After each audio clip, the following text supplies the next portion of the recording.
스바냐 3장 17절 한 절 말씀을 같이 읽겠습니다. 다 같이 읽습니다.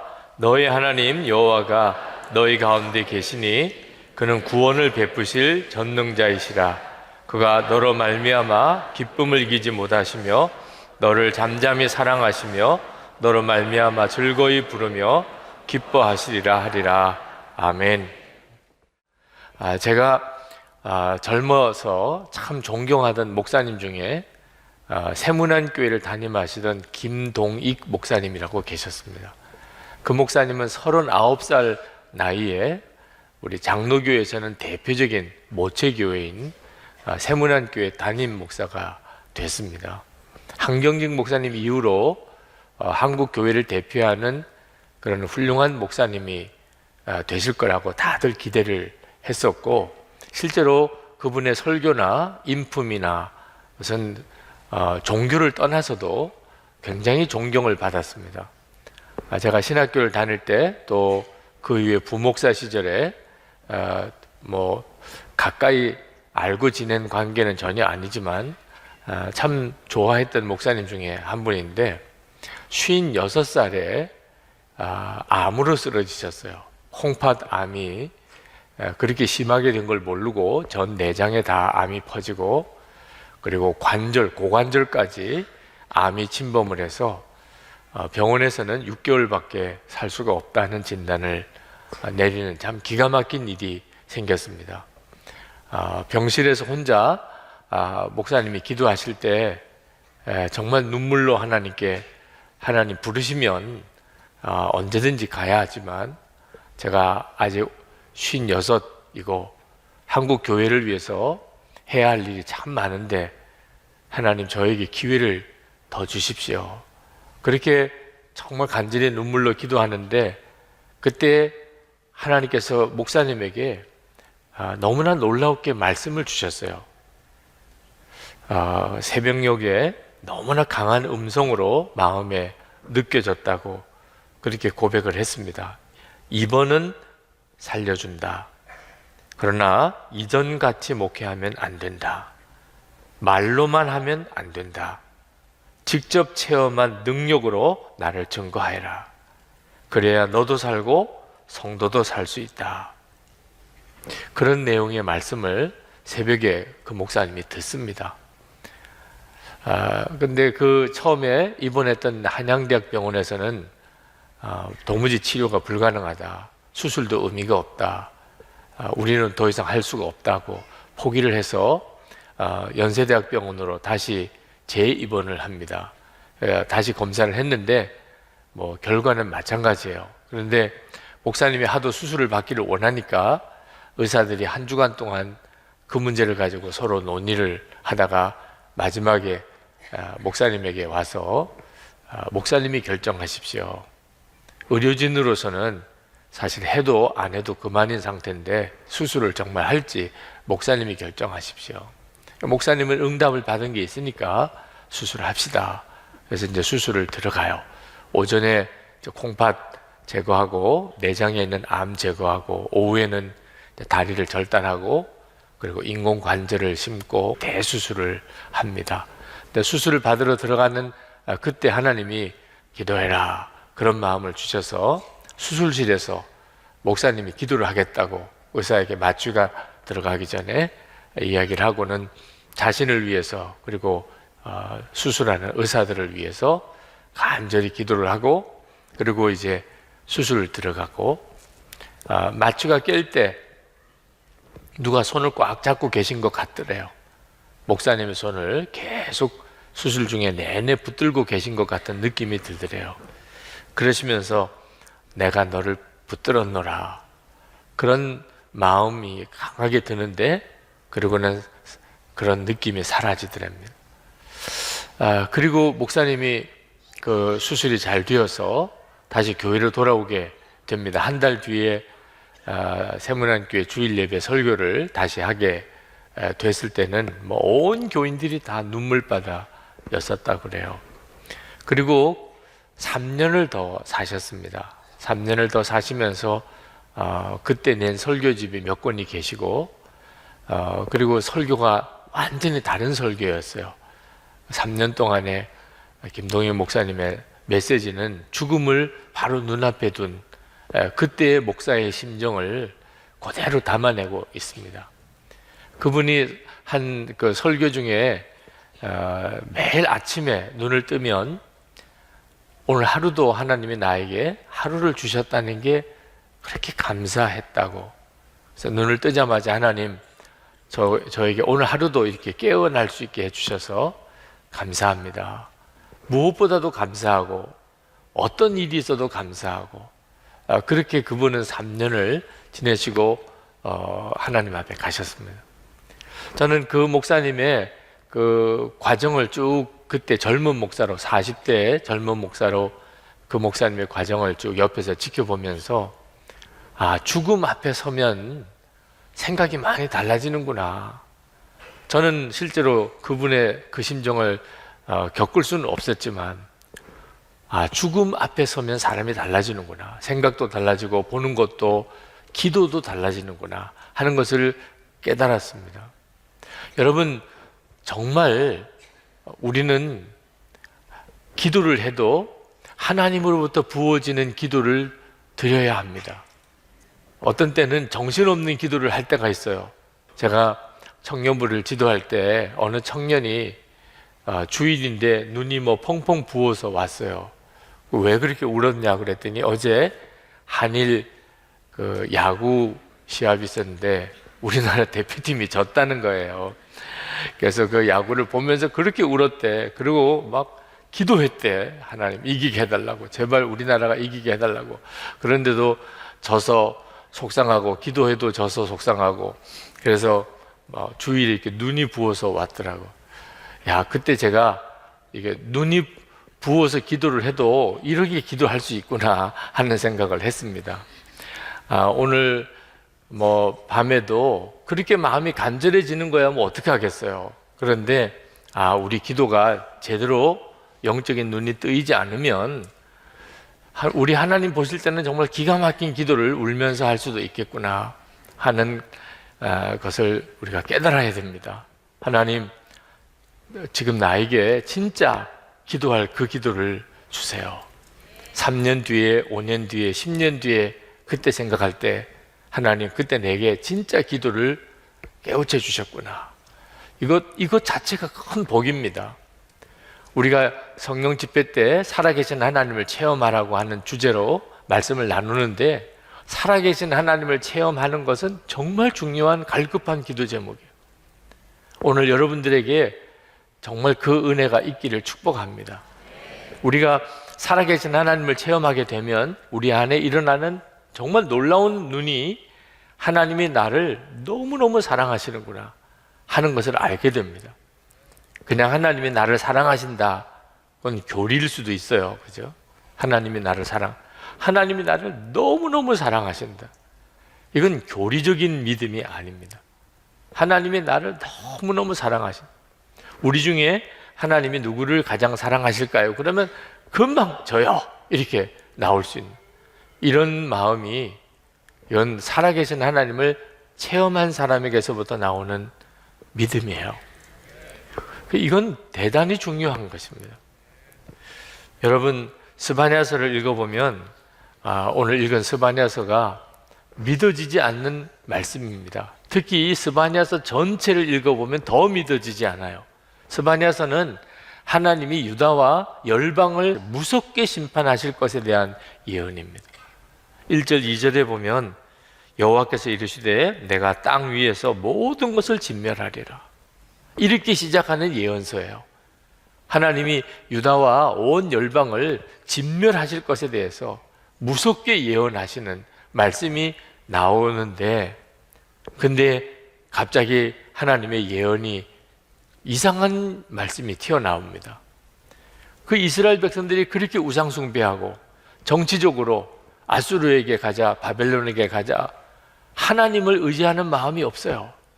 강대국을 의지해서 어떻든지 살아보려고 발버둥 치는 그 이스라엘 백성들, 하나님 보시기에는 완전히 가늠한 아내와 같은 그런 이스라엘 백성들, 하나님이 무섭게 심판하실 것이라고 하시고, 그러나 하나님이 그러나 내가 내 백성 이스라엘을 버릴 수가 없다.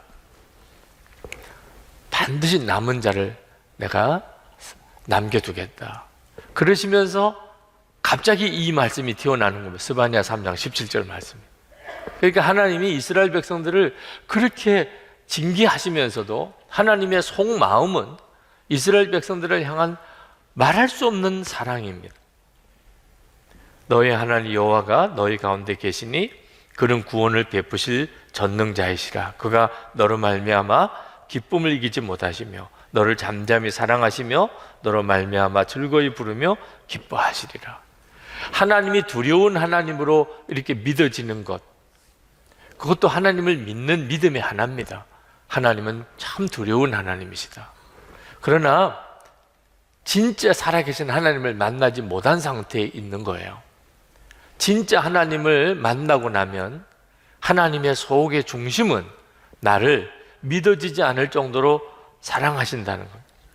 천사도 이해할 수가 없었어요. 천사도. 시편 8편 4절에 보면 4절 5절에 사람이 무엇이기에 주께서 그를 생각하시며 인자가 무엇이기에 주께서 그를 돌보시나이까. 그를 하나님보다 조금 못하게 하시고 영어와 존귀로 관을 씌우셨나이다. 천사들이 이해할 수가 없어요.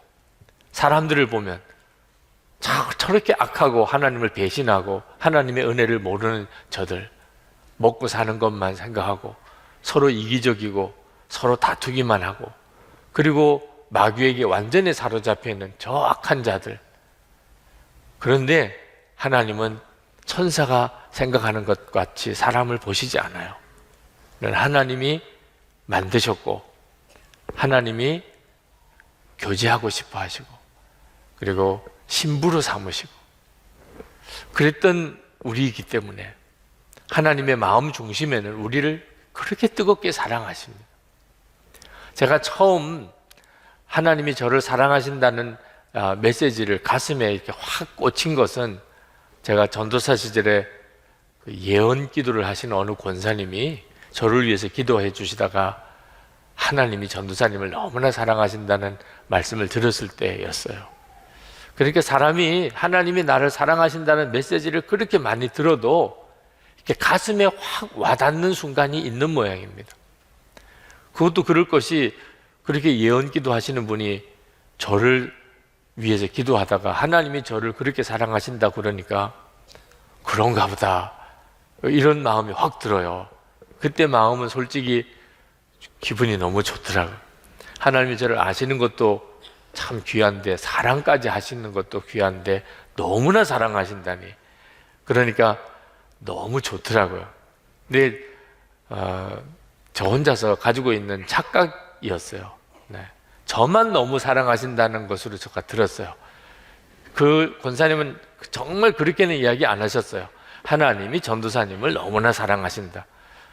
근데 저는 그 말을 저만 그렇게 사랑하신다고 들었는데 나중에 이제 저 자신도 이제 믿음이 자라고 주의 마음을 알게 되고 하면서 누구를 붙들고 기도를 해도 하나님이 저를 사랑하신다.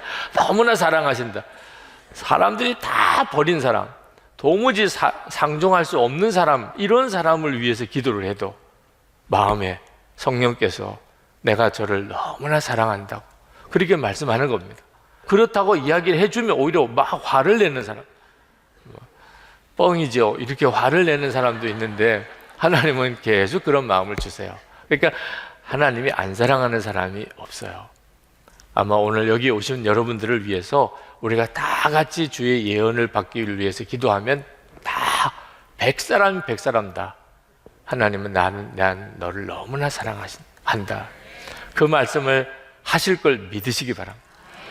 뭐 예언기도 따로 받으러 가실 것도 없어요. 네. 정말 이건 믿으면 돼요. 하나님이 여러분을 사랑 안 하셨다면 오늘 여기 오게 하실 리도 없어요. 하나님은 나를 너무 사랑하신다. 천사도 이해할 수 없을 정도로. 하나님이 나를 왜 사랑하시겠습니까? 이게 이해가 될 수 있으면요, 그 은혜가 아니에요. 은혜는요, 이해가 안 되는 거예요. 설명이 안 되는 거예요. 도무지 납득도 안 되는 거예요. 딴 사람이 도무지 어이없어 하는 거예요. 이런 경우를 은혜 받았다고 하는 거예요. 그러니까 하나님의 은혜는 한결같이 우리를 향하여 하나님이 너무나 사랑하신다는 거예요. 그런데 많은 분들이 그런 말씀을 듣고도 썩 마음이 이렇게 좋아지지 않는 이유는 자꾸 하나님의 이 사랑을 되어지는 일을 보고 판단하려고 하고 있기 때문에, 이건 굉장히 중요한 문제예요. 하나님이 나 사랑하냐 안 사랑하냐, 그걸 자기에게서 일어나는 주변의 일들, 그런 걸 보고서 판단하려고 하니까. 그러니까 일이 잘 안 돼요. 몸이 아파요. 사람과의 관계가 안 좋아요. 늘 습관적으로 죄에 또 넘어져요. 하나님이 나를 그렇게 사랑하신다면 내게 왜 이런 일들이 생기나, 이렇게 생각하니까 의심이 되는 거예요. 믿음으로 선뜻 취하지를 못하는 겁니다. 여러분, 이제 하나님이 나를 사랑하시는지 안 사랑하는지를 판단하는 기준을 바꾸셔야 돼요. 기도 응답을 받았냐, 내가 하는 일이 잘 되냐, 이런 걸 보고 판단하면 안 됩니다. 십자가를 보고 판단해야 돼요. 그래야 흔들림이 없어요. 그래야 확신 가운데 거합니다. 하나님이 나를 사랑하냐 안 사랑하냐, 주님의 십자가, 내가 그 십자가가 나를 위한 십자가로 믿어지고 예수님이 십자가에 죽으셔서 내 죄가 사함 받았음을 내가 믿어진다면 하나님 나를 너무너무 사랑하고 계신 거예요. 로마서 5장 8절에 우리가 아직 죄인 되었을 때 그리스도께서 우리를 위하여 죽으심으로 하나님께서 우리에게 대한 자기의 사랑을 확증하셨느니라. 그러니까 이미 하나님이 나를 사랑하시는 것은 확증된 사건이에요. 이 믿음을 가지고 내 문제를 보는 거예요. 지금 내 일이 어려워졌어요. 하나님은 나 사랑하세요. 아, 그러면 이 어려운 일 속에 하나님의 무슨 특별한 계획이 있는 모양이구나. 해석이 완전히 달라져요. 하나님에 대한 사랑의 확증이 없으면 어려운 일이 하나님이 나를 징계하시나, 나를 버리셨나, 나를 떠나셨나, 하나님 믿어도 소용없네, 이렇게 가는 거죠. 그러니까 믿음은 더 흔들리게 되는 겁니다. 존 비비어 목사님의 책을 보니까 존 비비어 목사님이 하루 운전을 하고 가시는데 하나님의 음성이 마음에 들리더래요. 존, 내가 너를 나 자신보다 더 위하고 더 사랑하는 것을 너가 믿느냐? 좀 의아하더래요. 하나님이 하나님 자신보다도 나를 더 사랑하신다. 그럴 리가 있나? 아니, 내가 무슨 그런 존재길래 하나님이 하나님 자신보다도 나를 더 사랑하신다니.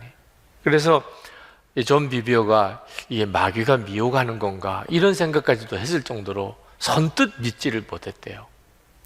그래서 하나님께, 하나님 제가 잘 믿을 수가 없습니다. 하나님이 하나님 자신보다 나를 더 사랑하신다니요. 그때 하나님께서 존 비비어에게 물으셨어요. 십자가에서 죽은 게 누구냐? 그때 존 비비어 목사님이 깜짝 놀랐어요. 십자가에서 죽은 게 누구냐? 너냐? 나냐? 하나님께서 나를 구원하려고 당신의 독생자 예수님은 십자가에 죽이셨어요. 그러면 도대체 누구를 더 사랑한 거예요? 당신의 독생자인 예수님보다 나를 더 사랑하시니까. 그러니까 당신의 독생자 예수님은 십자가에 죽게 하시고 나는 구원하신 거잖아요. 운전하면서 그냥 눈물이 쏟아지기 시작. 믿어지는 게 이렇게 놀라운 거예요. 말씀을 들어도 믿어지지 않으면 아무 역사가 없는데 말씀이 믿어지니까 하나님이 하나님보다도 나를 더 사랑하신다. 이게 믿어지니까 어떻게 그럴 수가 있나? 십자가를 보니까 의심할 수가 없어요. 하나님이 정말 하나님보다도 나를 더 사랑하셨구나. 그래서 존 비비어 목사님이 그 찬양을 하면서 운전하면서 울면서 그랬던 본인의 이야기를 책에다가 쓰신 것을 읽었습니다. 오늘 이 시간 여러분도 하나님이 나를 정말 사랑하시나? 내 지금 형편이 이런데 십자가를 바라보고 하나님의 사랑에 대한 믿음을 분명하게 붙잡게 되기를 축복합니다. 이게 복음이에요. 하나님이 하나님 자신보다도 나를 더 사랑하신다. 그게 복음이에요. 오늘 큐티 하셨겠지만 영생은 어떻게 얻지요? 영생을 어떻게 하면 영생을 얻으리까? 계명에 뭐라고 말씀했느냐? 바리새인이 하나님을 마음과 목숨과 뜻을 다하여 사랑하고 내 이웃을 내 몸과 같이 사랑하라 하셨습니다. 맞다. 내가 알았으면 그대로 행하라. 여러분, 영생을 얻는 길은요, 너무나 분명하게 우리 앞에 열려져 있어요.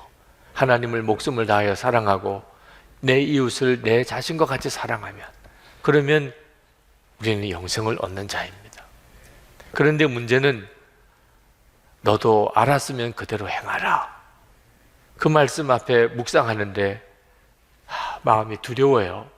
저도 알거든요. 영생을 얻는 길이 뭡니까?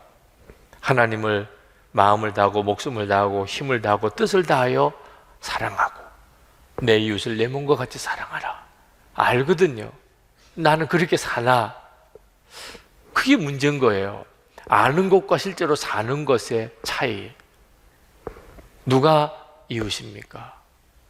주님이 물으셨어요. 강도 만난 자의 이웃이 누구냐? 주님이 너도 이와 같이 하라. 사마리아인이 그 강도 만난 자를 도와준 것에 대해서 말할 때 너도 이와 같이 하라.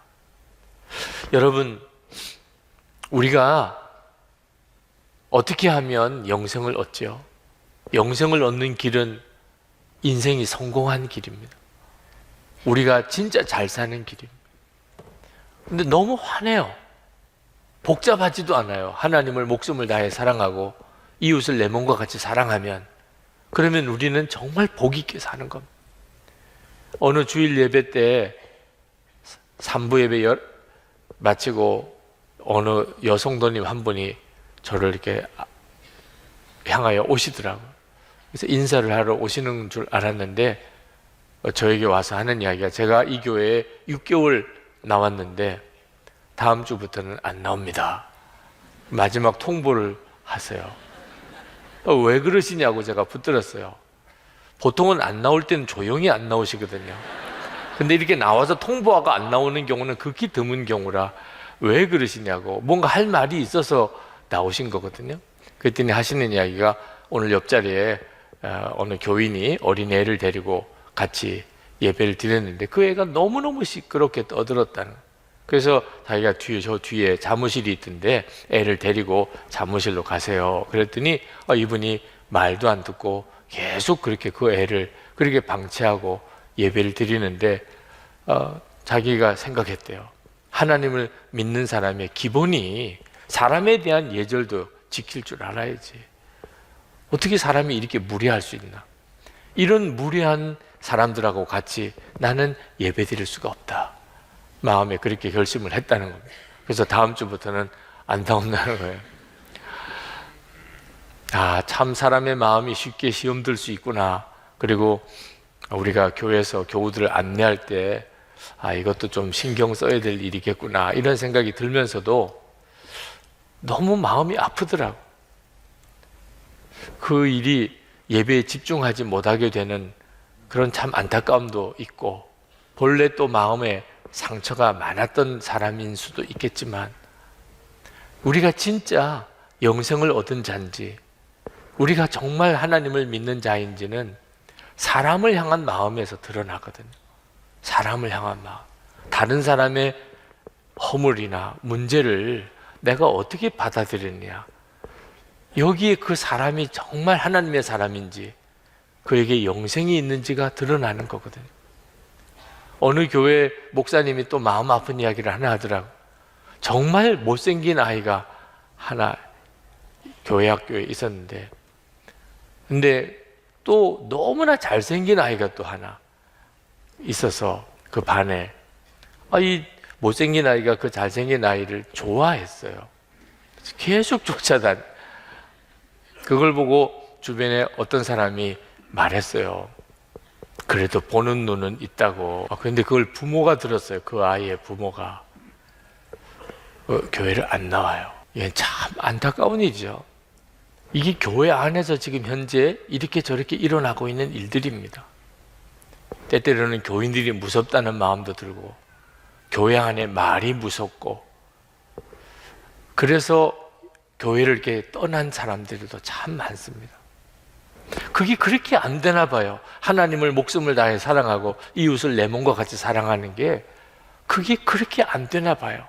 모르는 건 아닌데 듣기는 수도 없이 들었는데 이거 어떻게 해결하죠? 폭포수같이 쏟아지는 하나님의 사랑, 스바냐 3장 17절에 나타나는 이 하나님의 사랑을 경험한 사람에게만 변화가 일어납니다.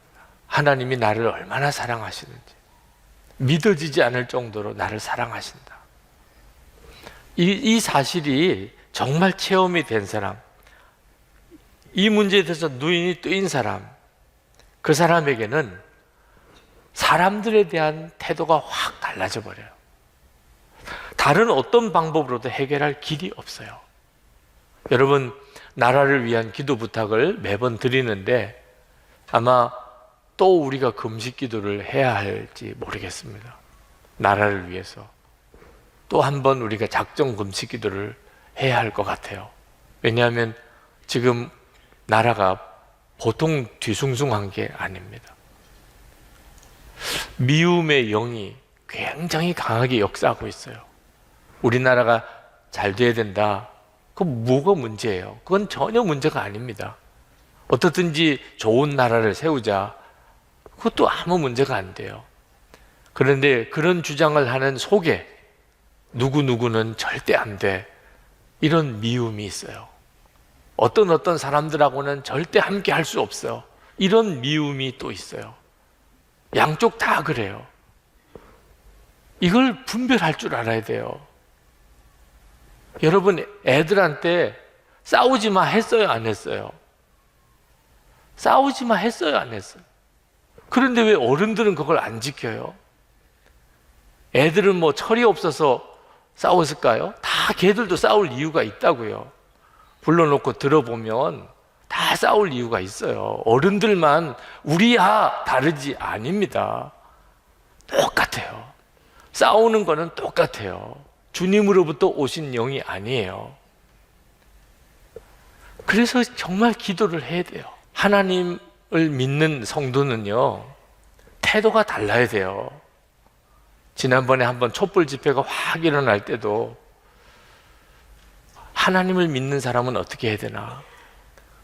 지금처럼 이렇게 나라가 뒤숭숭할 때도 하나님을 진짜 믿는 사람들은 어떻게 해야 되나? 우리가 정말 기도 많이 해야 합니다. 주님으로부터 오는 마음이 필요해요. 내가 옳다고 생각하는 것으로 나라가 바로 잡히지 않습니다. 도산 안창호 선생, 일제시대 때 망한 조국을 붙잡고 어떻든지 이 조국을 바로 세우는 일을 위해서 기도하면서 독립운동을 했던 도산 안창호 선생, 모든 독립운동을 했던 이들의 스승과도 같은 사람이죠. 근데 그분이 그렇게 독립운동을 하다가 마지막에 그분이 외친 게 뭔지 아십니까? 우리 2천만이 다 서로 사랑하기를 공부하자. 그래서 2천만 한민족은 서로 사랑하는 민족이 되자. 독립운동 하면서 이분이 처절하게 깨달은 겁니다. 우리 민족이 서로 사랑하는 걸 배우면 그러면 문제가 될 게 없을 것 같은데, 독립운동을 하는 진영 안에서도 서로 싸우는 거예요. 도무지 어떻게 우리 민족은 하나가 될 수 있을까? 그분이 가슴을 치면서 답답해 하시면서 그분이 외쳤던 것, 기도 제목, 우리가 서로 사랑하는 법을 배우자. 이거 어떻게 배우지요? 본인 자신이 하나님의 폭포수 같이 쏟아부으시는 사랑을 경험한 사람에게만 이게 가능해요. 마음에 안 드는 사람, 나하고 의견이 안 맞는 사람, 이런 사람을 품어내는 능력, 이게 진짜 능력이에요. 좋은 사람들끼리 서로 단합하는 것은요, 절대 사랑 아닙니다. 나하고 같이 의견이 맞고 정치적인 의견도 맞고 나하고 서로 이렇게 뭐 취미도 같고 고향도 같고 무슨 지지하는 정당도 같고 대통령 후보도 같고 이런 사람들끼리 서로 친한 것은 절대로 하나님 앞에 인정받을 거 없어요. 그건 하나님을 안 믿는 사람들도 다 잘해요. 그런데 나하고 잘 안 맞는 사람, 의견이 안 맞는 사람, 그들을 품어내는 것. 이건 하나님의 사랑을 진짜 경험하지 않은 사람은 못하는 겁니다. 이번 주 월화수 3일 동안 우리 교회 목사님, 전도사님, 목양 권사님들 다 수양회를 갔다 왔습니다. 둘째 날 저녁 집회는 성령의 기름 부음을 위한 기도를 하려고 시간을 정했습니다. 아침에 저녁에 성령의 기름 부음을 위한 집회를 위해 기도하는데 하나님 우리에게 성령의 역사를 허락해 주소서. 너무너무 눈물이 나요. 목사와 전도사로서 성령의 능력이 없이는 아무것도 할 수 없는 것이잖아. 그런 마음이 드는데 정말 하나님 정말 우리를 살려주시고 우리를 목사와 전도사로 부르셨다면 성령을 부어주십시오. 그런 간절한 기도가 있었습니다. 저녁에 하나님이 우리에게 하나님을 섬길 수 있는 능력을 부어주실 것이다, 그런 기대감을 가지고 저녁에 식사 후에 우리 기도실에 모였는데, 그런데 무슨 체험을 주실까? 이번에 하나님이 어떤 놀라운 체험을 주실까? 이런 생각을 하고 있는데 주님이 깨우쳐 주셨어요. 우리 주님이 우리에게 주시려고 하시는 것은 어떤 성령의 체험이 아니라는, 예수님 그분이라는, 그리고 그 예수님은 이미 우리 안에 오셨다는 그 사실을 깨닫고 나니까 오늘 저녁에 무슨 역사가 일어날 건지 안 일어날 건지 의심이 싹 사라졌어요. 이미 응답은 와 있는 거예요. 예수님은 이미 우리 안에 와 계세요. 목사와 전도사 우리 권사님들이 사역을 하면서 필요로 하는 모든 은사와 능력은 다 예수님 안에 다 들어있어요. 그러니까 예수님이 우리와 같이 계시면 모든 은사와 능력을 다 받은 거죠. 그 이상 무슨 또 다른 체험이 필요하겠어요? 목사님, 전도사님들이 함께 조를 나눠서 하나님 앞에 그 예수님으로 오직 충만하기를, 온전히 예수님만 바라보게 되기를 하나님께 기도했는데 3분의 1 나와서 기도하시고 나머지 3분의 2는 그 기도하시는 목사님, 전도사님들을 위해서 붙잡고 안수하고 기도해 드리는 시간을 갖고 또 3분의 1 바꿔서 또 기도하고, 그렇게 3번에 걸쳐서 정말 불과 같은 기도, 눈물의 기도, 통곡의 기도를 했어요. 하나님이 우리와 정말 함께 하시는 것을 경험했어요. 그리고 마지막 이제 목사님들이 안수 기도를 하는데 하나님이 그런 마음을 주세요. 고난의 길이라도 순종할 마음이 기쁨으로 이렇게 결심이 되시는 분, 그게 마음의 준비가 되시는 분은 안수기도 받으러 나오시라고. 그게 진짜 성령의 충만함이에요. 정말 성령으로 충만한 사람은 어떤 사람인가? 놀라운 체험을 하거나 은사를 많이 받은 사람이 아닙니다. 고난의 길로 하나님이 인도하셔도 순종할 수 있는 마음이 기쁨이 된 사람, 이건 사람이 할 수 있는 일이 아닙니다. 하나님의 성령이 충만하지 않으면 있을 수가 없는 일이에요. 여러분 중에 고난의 길을 기쁨으로 순종할 수 있는 마음이 준비된 사람은 나오시라고. 너무나 놀라운 것은 그 자리에 있는 모든 사람에게 고난을 향한 순종의 마음, 두려운 마음이 싹 사라진 것 같아서 너도 나도 다 기도 받으러 나왔어. 나중에는 목사님들이 서로 기도해주고 하나님께서 참 놀라운 은혜를 이번 교육자 수양회 때 주셨습니다. 여러분, 하나님의 사랑이 폭포수같이 나에게 쏟아지는 것이 경험되고 나면 그 다음엔 고난의 길도 무섭지가 않습니다. 이게 진짜 성령 충만함이에요. 이게 오늘 은혜를 받은 사람입니다. 그리고 하나님이 그 다음에 그의 인생을 놀랍게 쓰세요. 제자훈련 수료식 때 어느 한 분이 간증을 하셨는데 그 간증이 이런 간증입니다.